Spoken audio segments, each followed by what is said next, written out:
రుద్రాక్ష నేపాల్ మొదలైనటువంటి ప్రాంతాల్లో ఈశ్వరుడు యొక్క తపస్సు వలన ఏర్పడినటువంటి కంటినీటి బిందువులలోంచి ఉద్భవించిన వృక్షమునకు కాసినవి.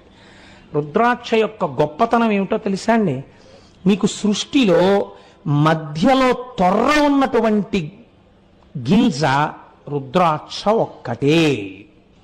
రుద్రాక్ష ఒక్కటే మీరు గుచ్చవచ్చు, అనగా ఇవి కలిపి ఒక మాల కింద పడుతుంది రుద్రాక్ష.